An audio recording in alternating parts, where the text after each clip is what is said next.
אות ב' בפרק ארץ ישראל.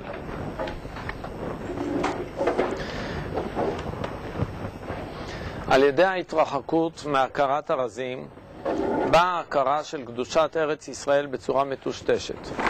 על ידי ההתנכרות אל סוד השם נעשות הסגולות העליונות של עומק החיים האלוהיים לדברים תפלים שאינם נכנסים בעומק הנשמה. וממילא יחסר הכוח היותר אדיר בנשמת האומה והיחיד. והגלות מוצאת חן מצד עצמותה. כי למשיג רק את השטח הגלוי לא יחסר שום דבר יסודי בחסרון הארץ והממלכה בכל תכני האומה בבניינה. יסוד צפיית הישועה הוא אצלו כמו ענף צדדי שאיננו יכול להתקשר עם עומק הכרת היהדות. וזה בעצמו הוא הדבר המעיד על חסרון ההבנה שיש בשיטה מעטת הלשד כזאת.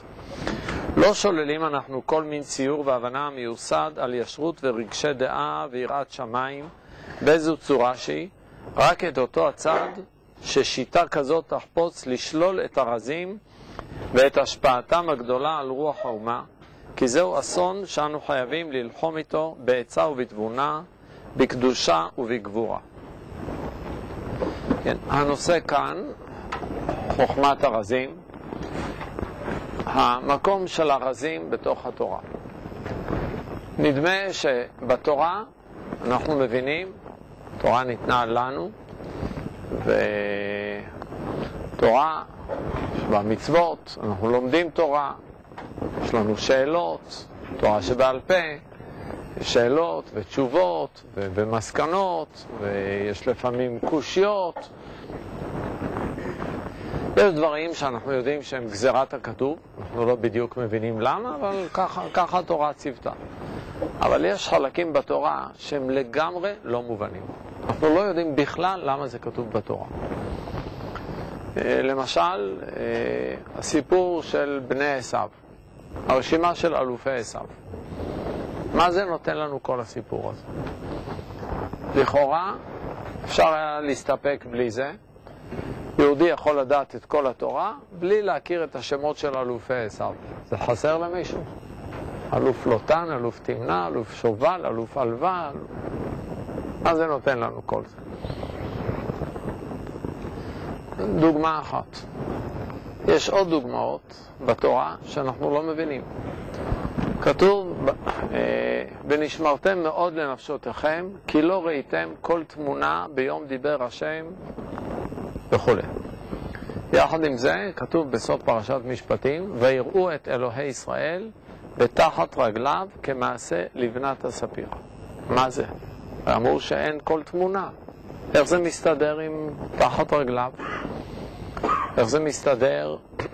ימין השם, ימינך השם נהדרי בכוח. אז שם אפשר להגיד, אולי זה סמל, מליצה. הכוונה היא לכוחו הגדול של הקדוש ברוך הוא, אז מתכוונים, אומרים ימין השם. אבל זה לא באמת ימין ושמאל, זה לא שייך. אבל מה נעשה עם מה שכתוב תחת רגליו? מה זה תחת רגליו? איך אפשר להגיד את זה? מה זה בא להגיד? וכתוב שם כמעשה לבנת הספיר. מעשה בראשית, כולנו יודעים שאנחנו לא מבינים כלום. אנחנו לא מבינים שם שום דבר. מה זה ויהי ערב ויהי בוקר יום אחד? אנחנו מכירים ערב ובוקר, זריחת השמש, שקיעת השמש. הימים הראשונים לא הייתה שמש. השמש נבראה ביום הרביעי, המאורות נבראו ביום הרביעי. אז מה זה ערב ובוקר? הייתה שם שקיעה וזריחה של מה? מה זה נקרא יום? מה זה ויאמר אלוקים? ויאמר אלוקים יהי אור. למי השם אמר? מה זה בהבדל אלוקים בין המים אשר מעל הרקיע ובין המים אשר מתחת לרקיע? איך יש מים מעל הרקיע? מה זה? הרקיע זה צלחת גדולה. מה זה בדיוק? מה זה שהארץ לא עשתה את רצון הבורא? תוצא הארץ עץ פרי, ותוצא הארץ עץ עושה פרי. ויברא אלוקים את התנינים הגדולים. מי אלה התנינים הגדולים? זה הלוויתן שאנחנו מכירים היום? אם כך, למה צריך לציין אותם במיוחד? מה זה הפרקים הבאים? עץ הדעת. מה היה החטא של אדם הראשון? הרמב"ם שואל, נראה כאילו אדם רצה לזכות בשכל, ובגלל זה הוא קיבל עונש. הוא רצה להיות בן דעת. זה דבר טוב ללמוד, נכון? להבין. ובגלל זה הוא קיבל עונש. בגלל זה הוא שם קינא בו. איך אפשר להבין את זה? מה זה בכלל גן עדן? גן עדן זה לא עולם הזה. אז איך יש בו עצים? מה זה עץ הדעת? איך יכול להיות עץ שיש בו דעת? מה הכוונה בזה? מה זה הנחש שהסית את חווה? יש כל כך הרבה דברים בתורה שאנחנו לא מבינים בכלל. ולא רק שאנחנו לא מבינים, אנחנו גם לא מבינים למה זה כתוב בתורה. למה צריך את זה בתורה? למה בפרשת במדבר כתובים המניינים של כל שבט ושבט? מה זה חשוב לנו? יש לזה ערך לדורות או לא? זה בתורה. בנביאים הרבה יותר מזה. בנביאים יש לנו הרבה דברים שאנחנו רואים שהם לא מובנים, לא ברורים. כמו מעשה המרכבה של יחזקאל זה ברור. רואים כאן דברים שהכל לא מובן. האופנים מלאים עיניים, גבותם מלאים עיניים. החיות, מה זה האריה והנשר, וחיות למעלה מהאופנים, בשמיים. אנחנו לא יוונים שמאמינים בדברים אליליים. אנחנו לא מגשימים לא את הבורא חס ושלום, וגם לא את המלאכים, את הכוחות העליונים. ישעיה, ראיתי את השם, והנה יושב על כיסא רם ונישא. לא רק ישעיה, עוד לפני זה, מיכה במלאכים ב'. יש לנו הרבה חלקים בתנ"ך שמדברים למעלה, כשאנחנו לא מבינים בזה בכלל. לא מבינים מה התורה רוצה להגיד כאן. אפשר להגיד שאלה חלקים פחות חשובים. יש חלקים יותר חשובים, יש חלקים פחות חשובים. לא חשוב, לא נלמד את זה, לא נדע את זה. אז למה התורה כתבה את זה? השם נתן את התורה לבני אדם. בשביל מה השם נתן לנו את זה בתורה? אם זה רק לחכמים, למיוחדים, אז אפשר להוציא את זה מהתורה. אפשר שהשם ייתן את התורה, חלקים של המצוות, אולי גם החלקים שמדברים על האבות, שנדע מה השורשים שלנו. בשביל מה לדבר איתנו על מעשה בראשית? למה לדבר על מעמד הר סיני, וירד השם על הר סיני, הנה מקום איתי וראית את אחוריי ופניי לא יראו? בשביל מה לכתוב את כל זה? הרי ממילא אנחנו לא מבינים בזה כלום. כן. בגמרא, מסכת חגיגה. יש דפים שלמים שלא מבינים כלום. מסכת גיטין, פרק שביעי. יש שם סיפור שלם על בניהו בן יהודה, איך שהוא תפס את השמדי מלך השדים. אתה מבין משהו שם? אתה מבין מה זה? מה זה המלך הזה, ומה הוא, והוא שותה יין, הוא בן אדם, הוא מלאך, מה הוא בדיוק? מה זה הדבר הזה? יש לנו הרבה. בתורה שבכתב, בתנ"ך, יש לנו הרבה חלקים שאנחנו לא מבינים, והשאלה, למה זה כתוב? נדמה שזה מיותר, וכשאנחנו חושבים כך, אז זה מראה שאנחנו בעצם לא מבינים מהי התורה. אם חושבים שהתורה כולה באה לשרת אותנו, לתת לנו מצוות, לחנך אותנו, שנהיה מוסריים, שנהיה טובים, התורה מלמדת אותנו עצות טובות, דעות, מידות טובות, זה נראה מאוד יפה להגיד כך. אבל בעצם שכחנו שהתורה היא באה מפי הקדוש ברוך הוא. את הקדוש ברוך הוא אפשר להבין? בישעיה כתוב, כי גבוה שמיים מעל הארץ, גבהו דרכי מדרכיכם ומחשבותיי ממחשבותיכם. הנביא אומר לנו שאנחנו לא מבינים את השם ולא יכולים להבין אותו. אז מכאן שעיקר התורה זה החלק האלוקי, החלק הגבוה לא מובן, ורק החלק הנמוך זה מה שאנחנו מבינים. ואם היינו מבינים שכל התורה זה רק מה שאנחנו מבינים, אנחנו בעצם לא מבינים מהי תורה. לחשוב שתורה היא ספר של חינוך, ספר של מוסר, ספר של מידות טובות, ספר של היסטוריה, זאת לא תורה. תורה היא דבר השם מן השמיים. ואם מבינים שהקדוש ברוך הוא נשגב ונעלה מכל הבנה, ככה צריך להתייחס לתורה. וכך השם אומר לנו מיד אחרי מתן תורה. אתם ראיתם כי מן השמיים דיברתי עמכם. תזכרו, כל מה שכתוב כאן אלה דיבורים שמיימיים. כל מילה בתורה היא אלוקית. ואם אדם חושב שהוא מבין אותה, אז הוא לא מבין מה זה תורה. הוא לא רק שלא מבין את המילה הזאת, הוא לא מבין מהי תורה. הרמב"ם כשכותב שאחות לוטן תמנע, זה קדוש לא פחות משמע ישראל השם אלוקינו השם אחד. בשכל שלנו אנחנו לא מבינים. שמע ישראל השם אלוקינו, זאת פרשת האיחוד. זה עיקר התורה ועיקר האמונה, על זה אנחנו מוסרים את הנפש. מה זה אחות לוטן תמנע? אומר הרמב"ם שמי שחושב שאחות לוטן תמנע זה פחות משמע ישראל, הוא לא מבין מהי התורה, הוא לא מקדש את התורה. אלא שבשמע ישראל אנחנו מבינים קצת, ואחות לוטן תמנע אנחנו לא מבינים כלום. אז יכול להיות שבאחות לוטן תמנע יש אולי איזה לימוד, או כל השמות, אחות לוטן מילא, אבל מה תגיד עם בני שעיר וכל השמות שלהם, המם, מה? בשביל ניתנו לנו פרשיות שאנחנו לא מבינים. כדי, לא בשביל זה. בספר ידועה רבה, זה אחד מספרי הזוהר, כתוב שרבי שמעון בר יוחאי התחיל לדבר על הפסוקים, ואלה המלכים אשר מלכו בארץ אדום. אז כתוב שם, כשהוא התחיל לדבר על זה, נהייתה רעידת אדמה. הוא הולך לגלות דברים מאוד מאוד גבוהים. בדברים שנראים לנו הכי פחות מובנים, כאן מסתתרים הסודות הכי עליונים. להבין איך ריבונו של עולם לפני בריאת העולם, האורות הרוחניים העולמיים, העצומים, השורשים של הטוב ושל הרע ושל הנשמות ושל כל מה שקיים בעולמות, הכל נמצא באותם מקומות. ובלי זה התורה לא תורה, כי התורה היא קודם כל קודש. אחרי זה יש בתורה גם חינוך ומוסר ודרך ארץ ומידות טובות של האבות ולהתחנך, להעריך אותם. קודם כל התורה היא קדושה, וקדושה זה אומר שהיא נשגבת למעלה מהבינה שלנו.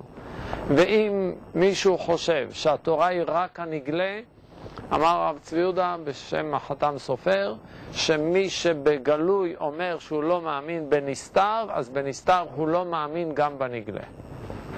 אם לא מבינים שהתורה היא קודש קודשים, התורה היא לא ספר חינוך ולא ספר בריאות ולא ספר העצות, אף על פי שהתורה כוללת גם את זה, אבל זה הרובד התחתון של התורה. העיקר של התורה זה האור הגדול שבתורה.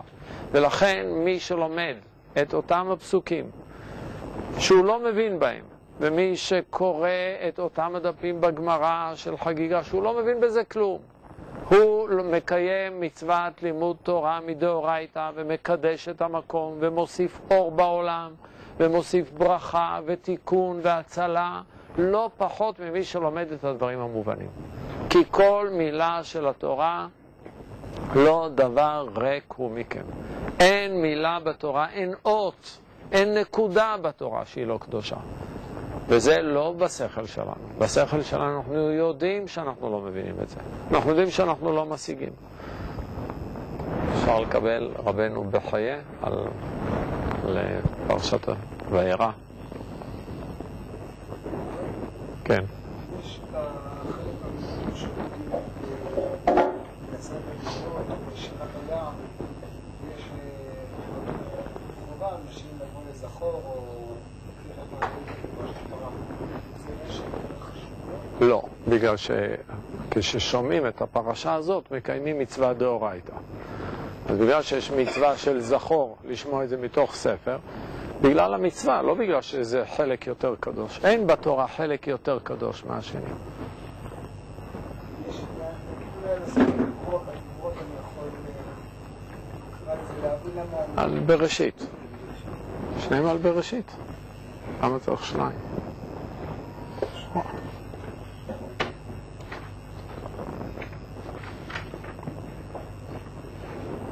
תודה.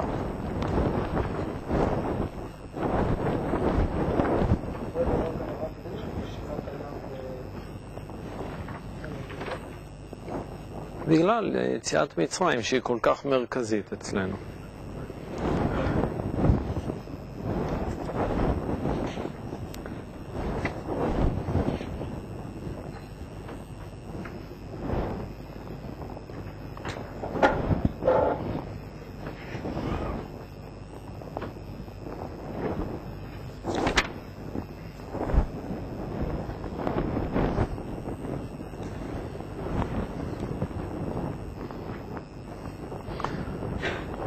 אני רוצה להקריא קצת כדי שתתרשמו משהו.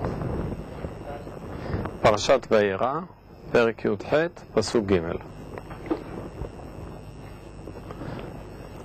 וטעם היות השם הזה כמות כשהוא קודש, שם השם, ויאמר השם, אם לא מצאתי חן בעיניך, אל נא תעבור מעל עבדיך, אז שם זה כתוב בקמץ, נכון?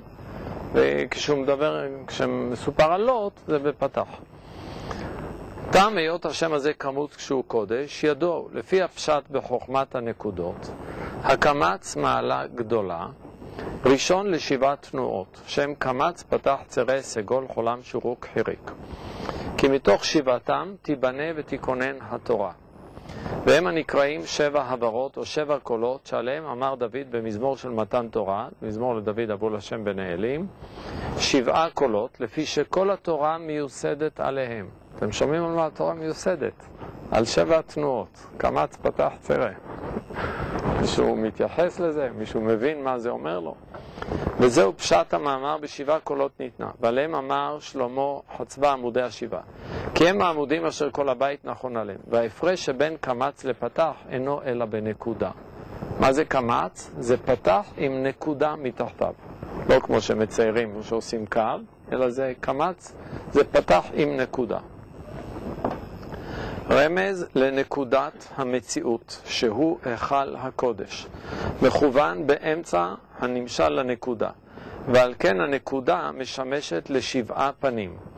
כשתסימנה על האות מלמעלה יהיה חולם, באמצע האות יהיה שורוק, בפתח ישוב קמץ, בחיריק ישוב צרה, ואם בצרה סגול, בשווה ישוב קובוץ שפתיים, הרי 7. זה הכל הנקודה הזאת. הנקודה זה לא רק סתם צורה לנוחיות כדי שנדע איך לקרוא, אלא יש כאן משמעות גדולה לנקודה שבתוך הקמץ. בעוד באותיות עצמם, אם תיתן הנקודה באות ה' ישוב ח', בו' ישוב ז', בכף ישוב ב', בנון ישוב ג', ברש ישוב ד'. לכך המוסיף נקודה או גורה מחריב את העולם ומקצץ נטיות התורה ושורשיה. ואף על פי שנראה שהקמץ והפתח הכל דבר אחד ותנועה אחת, אין הדבר כן. שהרי תנועת הקמץ גבוהה ועליונה ותנועת הפתח למטה ממנה, כי הקמץ בתיבה יורה על מעלה גדולה, על דבר שעומד בפני עצמו, אינו נסמך לדבר אחר. ומצינו ארון הברית שהוא בפתח, וכן הנה אנוכי שלח מלאך וישלח מלאך שהוא בקמץ. מלאך הברית הוא בפתח, כי הפתח נסמך לעולם למה שאחריו, ולא כן הקמץ, כי הוא עומד בפני עצמו. מטעם זה כל אצנחתה וסוף פסוק הוא בקמץ, כי שם עומד לא יסמיך. רק דוגמה קטנה. אנחנו רואים שזה בכלל לא בתחום שלנו, אנחנו לא מבינים, אפשר להפעיל. תודה רבה.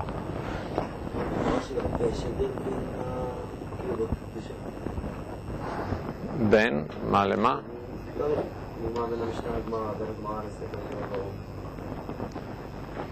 כן, גם בתורה יש הבדל. תורה יותר קדושה מנביאים, נביאים יותר מכתובים, משנה יותר מגמרא,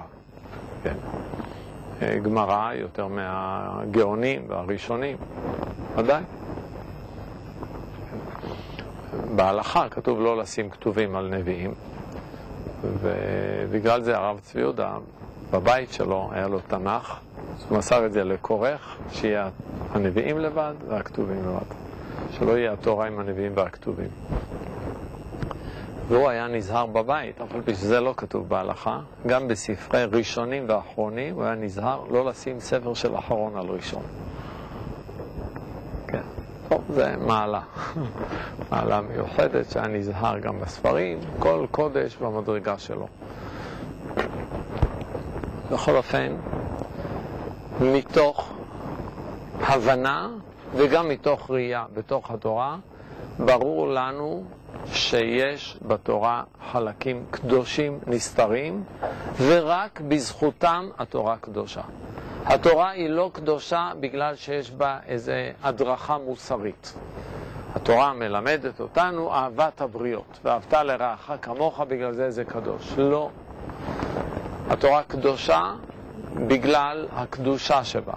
לכן, אם יהודי כתב ספר תורה, וכשהוא כתב, לא אמר אני כותב לשם קדושת התורה, למרות שזה כתוב בדיוק לפי כל הכללים וכל ההלכות. הוא רק לא אמר לשם קדושת התורה, ספר התורה הזה לא קדוש, אם קוראים בו ומברכים זה ברכה לבטלה, וזה לא ספר תורה. כמו גם מזוזה. מזוזה, אם לא כותבים לשם קדושת מזוזה, אתה יכול לראות, אין לנו רואה מזוזות, אבל אם היה מישהו, אדם רגיל, לא רואה הבדל במזוזה. המזוזה הזאת פסולה, היא לא כשרה, לא שווה כלום. היא יפה, אסור לזרוק אותה, צריך לגנוז אותה. אבל לשים אותה בפתח הבית כמזוזה היא לא כשרה. לכן חשוב לא רק ההלכה, אלא גם האדם שכותב את המזוזה. הכוונה, מה זה הכוונה? זה רק מחשבה. זה רק מחשבה של האדם. למה זה כל כך חשוב? אנחנו רגילים להגיד, העיקר זה המעשה. הנה כאן, אם הכוונה לא מספיק מתוקנת, ספר תורה לא קדוש. אם אדם כתב שם השם, ולא אמר אני כותב לשם קדושת השם, אלא אמר אני כותב לשם קדושת התורה, זה כל כך משנה? כן, זה משנה. זה פוסל את השם. השם הזה לא קדוש. אם הוא לא יגיד אני כותב את השם לשם קדושת השם, השם לא קדוש. אם הוא כתב את השם של לוט, ויאמר עליהם לוט, הננה אדוני סורו אליי, זה שם לא קדוש. ואם הוא כשהוא כותב לא שם לב אמר לשם קדושה, זה פסול, כי השם הזה לא קדוש, הוא עשה מהחול קודש. עד האלוהים יבוא דבר שניהם, השם אלוהים הזה הוא לא קדוש. זה הכוונה לדיינים, לשופטים. אם האדם יקדש את השם הזה, יגיד אני כותב לשם קדושה, הוא פוסל. בשיר השירים חז"ל אמרו כל שלמה שבשיר השירים קודש חוץ משניים. יש פעמיים שהמילה שלמה היא שם שמכוון לשלמה המלך, כל הפעמים האחרות הם קדושת שם השם, המלך שהשלום שלו.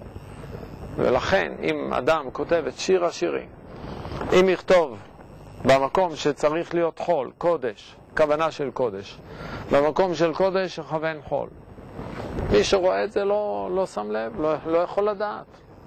וזה שיר השירים שהוא כן קדוש או לא קדוש. אנחנו רואים שלמחשבה יש המון המון מקום. המחשבה היא לא דבר תפל, העיקר ההתנהגות, העיקר המעשים. אם ספר התורה זה ספר מוסרי, מה זה כל כך חשוב אם אדם מתכוון או לא התכוון? למה זה פוסל? למה הספר הזה אסור לקרוא בו? למה לא? ספר חינוכי והכל, אנחנו מבינים אותו דבר. ההבנה שלנו משתנה אם הסופר התכוון לשם קדושה או לא. לכאורה לא. זה אותו דבר. ובכל זאת הספר הזה לא קדוש. יש הלכות של ספר תורה שהוא קדוש. כשאדם הוא יושב מול ספר תורה, הרמב"ם כותב, לא יפשוט את רגליו, לא לצחוק, לא לדבר. דברים שהם בשני לוחות הברית, אומר הרמב"ם, זה בספר תורה. כשאדם נפתח ספר תורה, אסור לדבר. צריך לעמוד אם מרימים ספר תורה.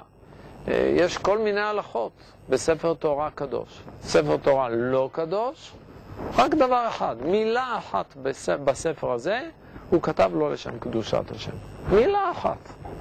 בכל הספר הזה שיש בו כמה מאות אלפים של מילים, מילה אחת, שם השם אחד, הוא כתב לא לשם קדושה, כל הספר הזה הוא לא קדוש. וכל מי שיקרא בספר הזה, ויכול להיות מאות ואלפים פעמים שאנשים יקראו, ויהיו מאות ואלפים פעמים של ברכה לבטלה, ואותם אנשים לא שמעו קריאת התורה בחיים שלהם. יכול להיות אדם שהניח תפילין ולא היה לו תפילין יום אחד. אם הוא לא הקפיד, שהסופר יהיה סופר ירא שמיים, עם אחריות, שיודע שהוא כותב בזהירות, כמו שצריך, לשם קדושת תפילין, לשם קדושת שם השם. למה זה כל כך חשוב?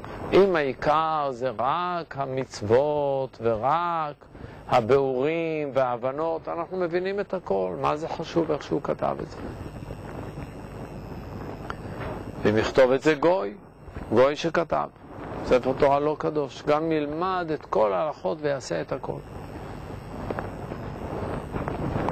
אנחנו מבינים מכמה דוגמאות כאלה שהתורה, מה שאנחנו מבינים זה החלק התחתון של התורה.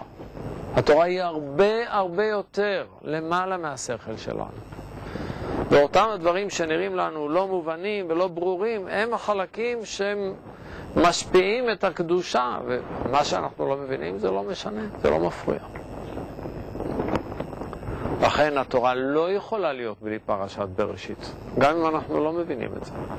התורה לא יכולה לוותר על השמות של מלכי אדום, כי מי יודע איזה דברים גדולים יש. מי יודע איזה דברים גדולים מסתתרים בכל מיני מקומות.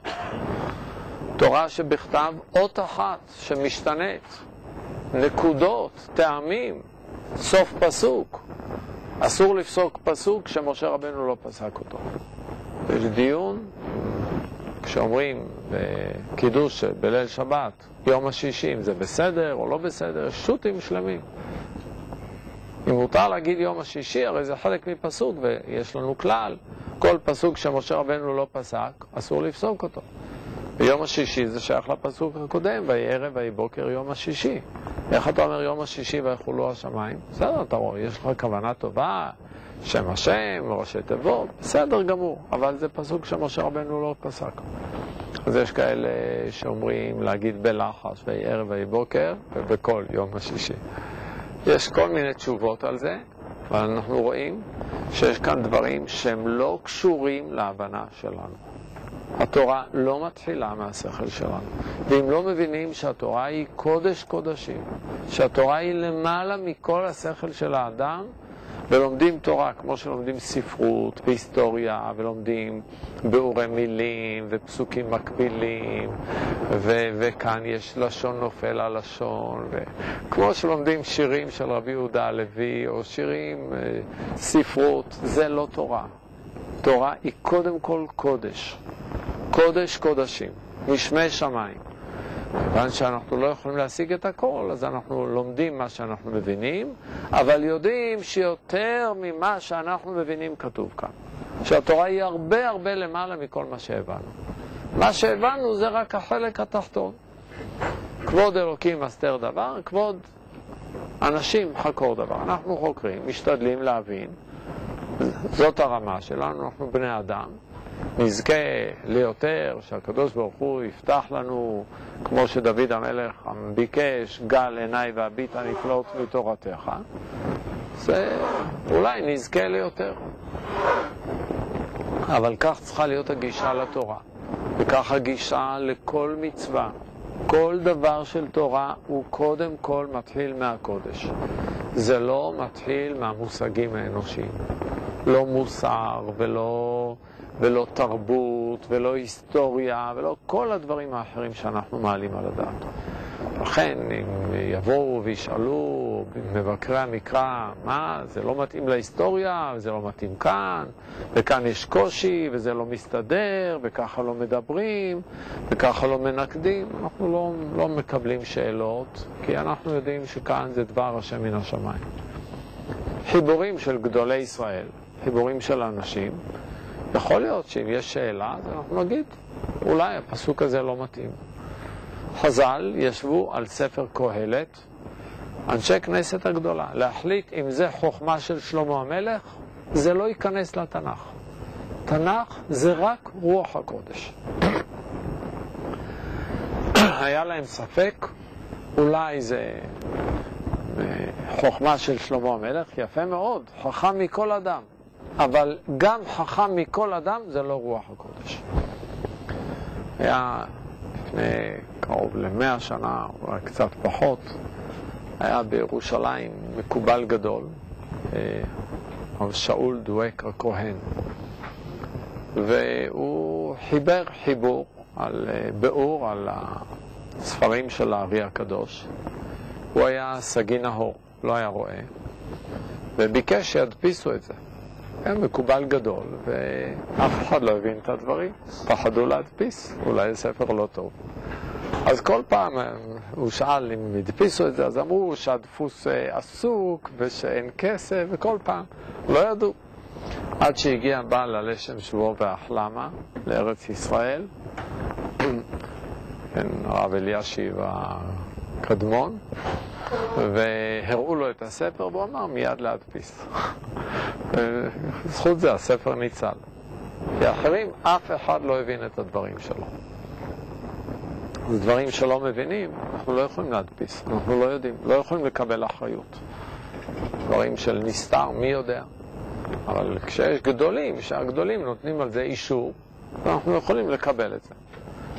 תורה שבכתב, כל מילה מפי משה רבנו, מפי הגבורה. נביאים וכתובים, כאן היה מקום לדון על זה, והיו לנו אנשי כנסת הגדולה, שהיו בתוכם בעלי רוח הקודש, שהיו 3 נביאים, גם השאר לא היו קטלקניה, והם ישבו על כל ספר וספר. והיו עוד הרבה ספרים. בכל הדורות נכתבו, היו הרבה יהודים כישרונים. שלמה המלך כתוב, ויהי שירו 5,000. מלמד שאמר 3,000 משל על כל פסוק ופסוק. למה זה לא כתוב? למה את זה לא כתבו? אולי כתבו, אבל לא הכניסו לתנ"ך. כי זה לא היה מדרגה של קודש. כל דבר שהיה בגדר של חוכמה של אדם לא נכנס לתנ"ך. התנ"ך הוא קודש מההתחלה עד הסוף. ורק אם מבינים את זה, את הדבר היסודי, הכל כך פשוט הזה, שאנחנו עוסקים כאן בקודש, אז אפשר ללמוד תורה. בלי זה אי אפשר ללמוד תורה. לכן, לפני שלומדים תורה, לא כמו באוכל, שאנחנו מברכים אחרי שגמרנו ושבענו, אנחנו אומרים תודה לשם, תודה מברכים על תורה, מברכים לפני שלומדים. כי אם אדם לא מברך לפני שהוא לומד, אז הוא לא יכול להתקרב לתורה. כדי להתקרב לתורה צריך להיות עם הבנה שהולכים להתעסק כאן בקודש, ביראת שמיים, בזהירות. כן. יש איזה מדרש שאומר שספר דברים שכתב אותו שכינה מדברת מפי משה. זה שכינה. זה אומר שיש הבדל אבל בין הספרים זה זכר. כן, אז יש הבדל, אבל אם זה הכל תורה. מה ההבדלים? יש דברים בתורה שזה נאמר בצורה יותר גבוהה, ויש דברים שהשם מסר שזה יעבור בצורה קצת יותר קרובה אלינו. כיוון שהשם נתן תורה לישראל, אז בתורה יש צדדים שהם יותר קרובים לאדם, אבל לא שזה לא אלוקי.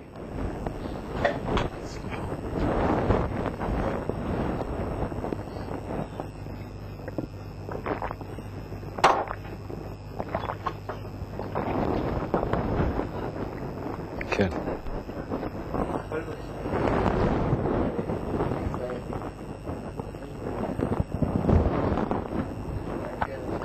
יש מדרגות בתורה, אנחנו רואים את זה בעשרת הדיברות. אנוכי ולא יהיה לך, מפי הגבורה שמענו. 8 הדיברות האחרונות לא שמענו מפי הגבורה, אבל הם נאמרו מפי הגבורה. אז כנראה שהשניים הראשונים יש בהם איזה אור יותר גבוה. יש מקומות בתורה, אנחנו רואים שיש לנו 7 שמות של הקדוש ברוך הוא. שם י' כ' ו' כ' הוא השם הקדוש ביותר, הרבה יותר קדוש מהשמות האחרים. אסור להזכיר אותו, אפילו בתוך תפילה, אפילו בתוך לימוד. כן, אז אנחנו מבינים שהשם הזה הוא קדוש יותר. שם אלוקים זה השם היותר נמוך בכל השמות, בכל 7 השמות, כי זה השם היחידי שמשתמשים בו גם לקודש וגם לחול. ראה נתתיך אלוהים לפרעה, זה שם של חול. וידבר אלוקים את כל הדברים האלה לאמור, זה קודש, אותה מילה. כן. ויש שמות אחרים שהם באמצע, שהם בין השם הזה לשם הזה. אז אנחנו רואים בתוך השמות יש מדרגות. קל וחומר שבתוך הפרשיות. אבל מה שצריך לדעת, שהמדרגה הכי נמוכה היא 1000 אלפי פעמים מעל כל האדם וכל השכל וכל רוח הקודש של הנביאים. כמה שאפשר לתאר רוח הקודש של הנביאים, גדולי הנביאים. שמואל הנביא, ישעיה הנביא. המילה הכי תחתונה בתורה היא הרבה למעלה מהנבואה. והנביאים בעצמם הם גם גבוהים מאוד מאוד. אבל התורה זה דבר השם מן השמיים. כן. זה גם מגיע לדברים שנמצאים במישור שלנו כמו מצוות, ונגיד שאנחנו לומדים מיוחרות, אנחנו להגדיר כל מיני הגדרות, ולהגיד את ההבנות. נגיד נגיע למצוות, אין לי הבנה בזה. בתורה שבעל פה, שם נמצא הכוח של האדם, זה ניתן לנו לפסוק, לברר, ללמוד, לשאול, להקשות. זה התורה שבעל פה. אבל על התורה שבכתב אין לנו מקום לא לשאול ולא להתווכח. למה כתוב נערה רק 5 פעמים בתורה עם ה'? כל הנערה שבתורה כתוב בלי ה'. זה במקרה? פה לא ידעו עברית ופה למדו עברית. למה יש הוא שקוראים היא והיא שקוראים הוא? למה יש אותיות גדולות ואותיות קטנות? למה יש מילים שיש מעליהם נקודות? למה יש כתיב חסר וכתיב מלא? למה השם פעם נקרא בשם הוויה, פעם נקרא בשם אלוקים, פעם בלשון של רבים, פעם בלשון של יחיד? ודאי שבדברים האלה יש משמעות, ודאי שיש לזה סיבה, אבל כאן השכל של האדם הוא לא בעל בית, והוא לא יכול לפרש, אני מפרש מהסברה שלי כך וכך. פה אין סברות שלנו, פה יש את המושג של הנסתר, שזה נקרא קבלה. מי שקיבל את זה, הוא יודע. יש כללים אחרים לגמרי מהשכל של האדם. ורק לפי הכללים האלה אפשר להבין את התורה הזאת, את החלקים האלה בתורה.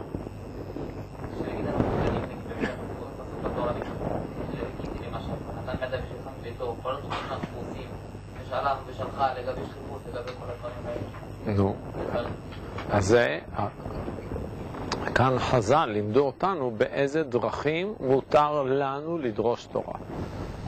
אז אם חז"ל לימדו אותנו כך, אנחנו לומדים. אבל זה לא שכעת אתה תמצא איזה מילה אחרת בתורה ותתחיל לדרוש ושלח ושלך. אתה לא יכול לדרוש. מה שהם דרשו, אתה מקבל. כן.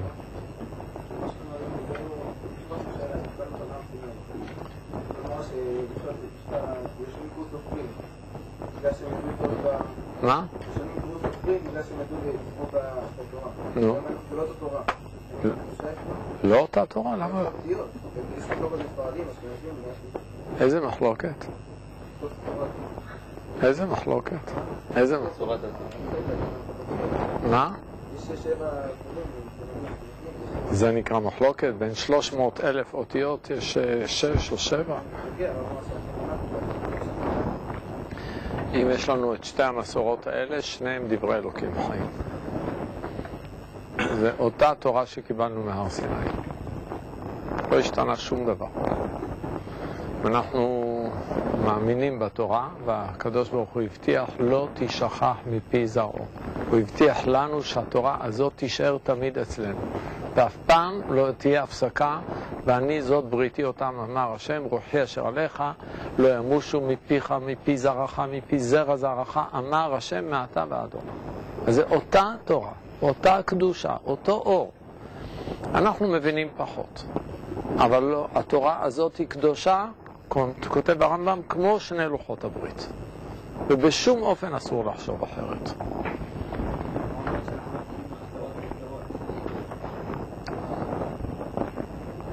אז לפי זה, הספר תורה שלנו לא קדוש.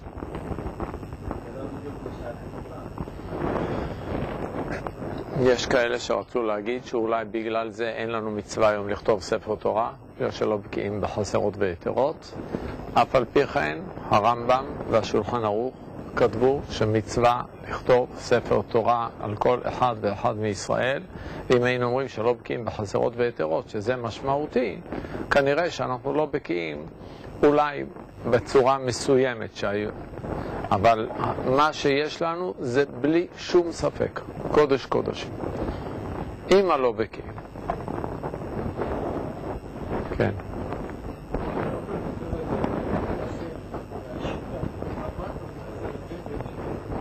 אני קודם כל נתתי הקדמה כללית, אני עוד אכנס למילים ולמשפטים של הרב כאן.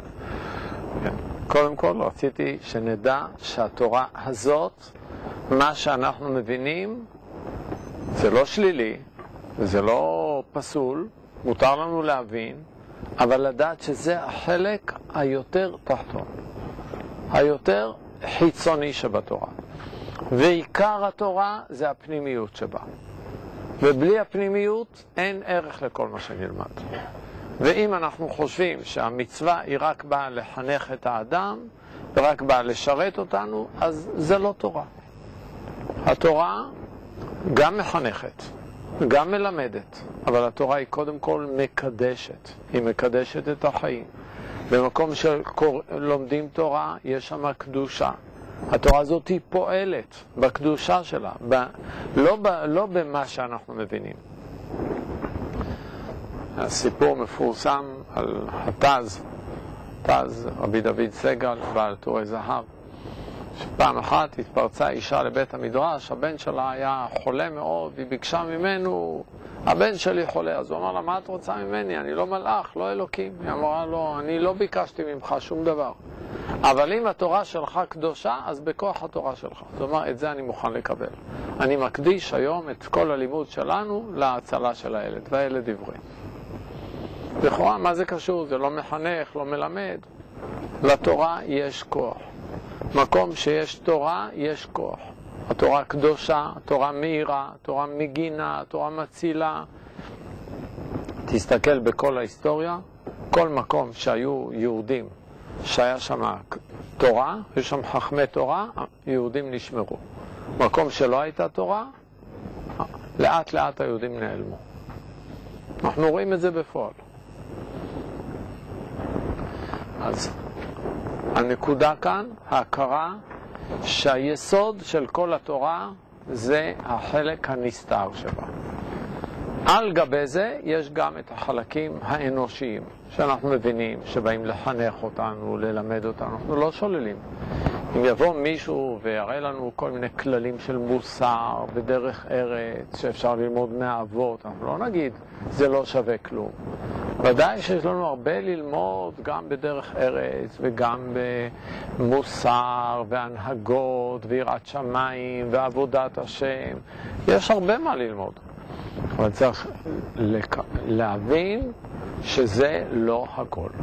ואם באים בכוח הבנת התורה, על פי הפשט, להגיד רק זה, וכל הדברים האחרים זה אגדות, וזה לא רציני, וזה לא חשוב, אם נשמע כך, עם זה אנחנו צריכים להילחם.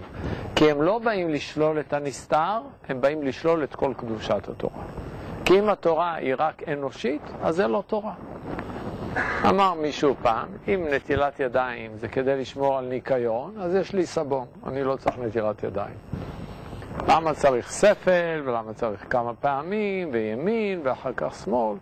אנחנו לא שומרים תורה בשביל ניקיון, ולא באים לשכנע אנשים לשמור על טהרת משפחה כדי להינצל ממחלות, ולא על שעטנז ולא על כשרות, כי מי שלא שומר כשרות יהיה חולה.